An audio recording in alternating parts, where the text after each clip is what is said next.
C'est le moment de retrouver la page des sports en compagnie de Lise-Laure Etia. Bonsoir Lise-Laure. Bonsoir. Et on débute avec du football. Nouvelle prolongation en vue pour Corentin Martins en Mauritanie. Oui, prolongation de 2 ans assortie d'une revalorisation salariale. Corentin Martins, le technicien français, est en poste depuis 2014. Je rappelle qu'en 2019, il avait permis aux Mourabitouns de participer pour la première fois à une Coupe d'Afrique des Nations. Prochain objectif pour le sélectionneur de la Mauritanie, une qualification pour la CAN 2022 qui se déroulera au pays des Lions indomptables. Venons-en aux rumeurs du mercato d'hiver qui concerne les internationaux africains. Alors, Stéphane Baoken serait en route pour la Première Ligue, auteur en Ligue 1 avec Angers de 5 buts et d'une passe décisive. L'attaquant camerounais serait dans le viseur de Wolverhampton, actuel 13e de la première division anglaise.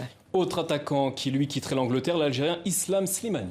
Oui, alors avec le club de Lecce, le Fennec est en manque de temps de jeu. Son retour en Ligue 1 était annoncé à Lyon, puis à Saint-Etienne, mais ces deux pistes apparemment ne marchent pas.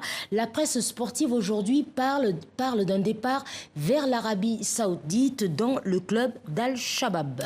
Direction le Niger à présent, où le taekwondo passionne de plus en plus la jeunesse, notamment depuis les exploits d'Abdulrazak Issoufou Alfaga en Corée du Sud. Oui, à 26 ans, il faut dire, c'est l'un des sportifs les plus populaires dans son pays.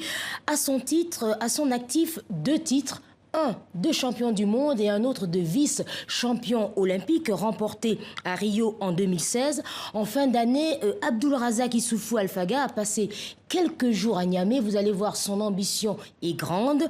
Pour son pays, il veut que son pays devienne une puissance mondiale du taekwondo. Regardez. Avec ses 2,07 m pour 98 kg, le champion du monde impressionne et les jeunes pratiquants de cette académie réputée de Niamey connaissent tous son palmarès. C'est le alpha, le grand combattant du Niger. Je voudrais gagner comme lui et gagner trop de médailles aussi, être un grand combattant. Persévérance, travail et volonté sont les valeurs que souhaite transmettre Alfaga.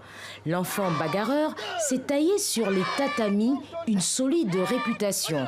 Résultat, une sélection nationale à 18 ans, suivie 36 mois plus tard d'un premier titre continental. C'est ça aussi ma mission de le début, parce que pour moi c'est de montrer à la jeunesse comment on peut devenir un champion, parce qu'avant on ne croyait pas qu'un Nigérien peut être champion du monde et médaillé olympique.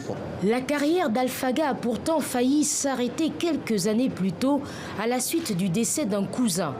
Passionné lui aussi de taekwondo, il s'effondre brutalement après un entraînement. Du coup, mon père nous a interdit d'aller faire taekwondo. Au début, ça n'a pas été facile parce que ma mère n'a pas voulu. De 2009 à 2011, je pratique taekwondo à cachette. Aujourd'hui, grâce à l'aide de son pays, Alfaga s'entraîne en Allemagne. 3 séances par jour afin d'atteindre son objectif. Pour moi, c'est une responsabilité très lourde en tant que jeune Nigérien de me sacrifier pour honorer l'engagement du gouvernement et du peuple nigérien qui attend leur médaille d'or aux Jeux Olympiques de Tokyo. Orphelin depuis l'âge de 17 ans, Alfaga fait le vœu cette année d'honorer la mémoire de ses parents et d'écrire une nouvelle page du sport nigérien. Merci Lise.